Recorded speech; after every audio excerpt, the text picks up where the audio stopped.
somebody operating on you who has no medical experience or degree? Why is it that in the United States of America, it is acceptable to lead an entire country without so much as a degree requirement? Today, I'm going to convince you that it is imperative that we change our laws to include more requirements to be considered for president. The reason we need more requirements is because the president is the highest and most important position in the United States of America. We need to keep unqualified people out of office. The problem is that there are barely any current requirements, which has caused troubled presidencies in the past.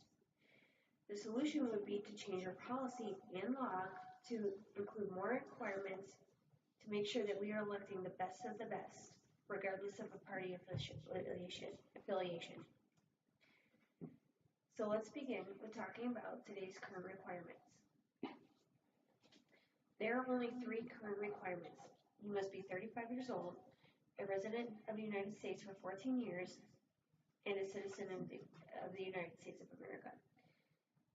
The core of our Constitution is freedom. The freedom to say what you want, the freedom to do what you want, and the freedom to be what you want. However, the belief that anybody can be president is outdated and needs to be changed.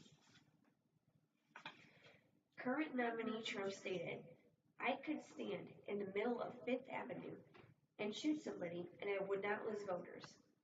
This is from Noah Gray and Theodore Schleffer from CNN. Quoted.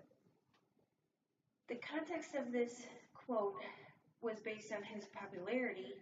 However, with the current law, it is true that a felon could technically be considered for presidency, even though he could not even vote for himself.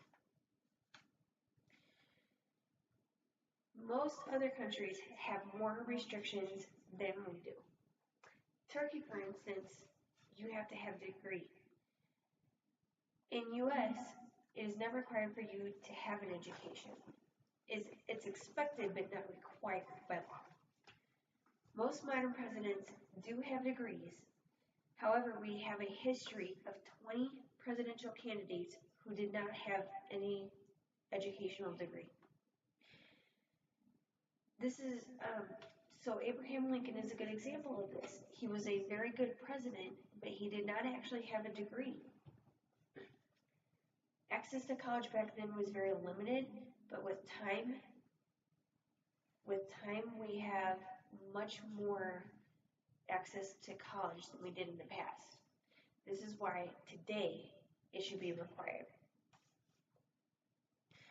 Colombia is another example of a country that has more requirements than the United States. In addition to a degree, you must also have experience and background in politics. Experience background in politics is important to be able to make sound decisions when it comes to foreign and domestic affairs. You need to have that background in order to make good policies. If other countries can realize how important it is to have more than just those 3 that those 3 requirements of the United States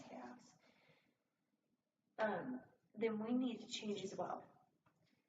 We have talked about the basic requirements for presidential candidacy. Now let's consider past presidents who were elected but unqualified. Jimmy Carter is a good example of an unqualified past president that we've had in the United States. His lack of ability to make decisions greatly affected the United States. He did have a background as a naval officer and the governor of Georgia, but this did not help him in making good decisions. It was not enough qualifications as a president. During the hostage crisis of 1979, his lack of experience led to the failure of release of those hostages. He did later become a diplomat and humanitarian and did win a Pulitzer Prize for this, but those skills were lacking during the time that we needed them the most. He's also a good example of people electing somebody out of popularity rather than qualifications. He was basically elected because the people did not like the other candidate. His lack of qualifications also did not help him during the economic crisis. during that time. His lack of leadership skills led to his inability to make policies to get us out of the economic crisis. Another president who did not have enough qualifications was William Henry Harrison. He had the shortest U.S. presidency, and he actually died while holding office, 30 days after inauguration. He ran his whole campaign touting his own health. He died 30 days after being inaugurated due to pneumonia. Technology back then was not as good as it is today. How in today's technology may not have been able to predict his catching pneumonia or prevented it, but he was medically unfit to lead this country, and ultimately he died. Could you imagine a modern president dying while in office with today's crises of terrorism, war, and economic strife? Well, maybe said that there have been some unqualified presidents who actually turned out to do very well in office. Allowing unqualified people to be president with today's problems is too risky and could be detrimental to this country's welfare.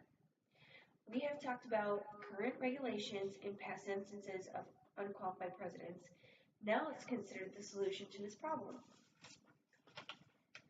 In most careers, higher education is required.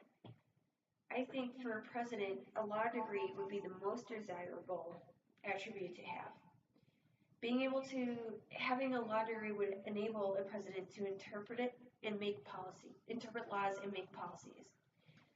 Also, a degree in economics would be desirable. Understanding macro and microeconomics as well as application of theory is very important in making sound decisions regarding current affairs as well as being able to solve emergent crises. Another important attribute to have would be background and experience in politics. Having background in politics and military even should be required to be able to make decisions regarding foreign and domestic affairs and solve crises, terrorism, and war, and help get our country through those.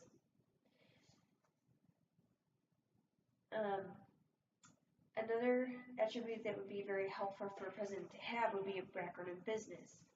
There should be no shady business dealings, and they should be able to show stable finances and the ability to bounce back from crises. There are many other qualities that could be considered as well. Good moral standing, health, no conflicts of interest, especially when dealing with other countries, and good financial background, and financial background should also be made public. We should be able to make an unbiased panel should be convened to ensure applicants are meeting standards to prevent amoral, unhealthy, unqualified people from being able to lead this country.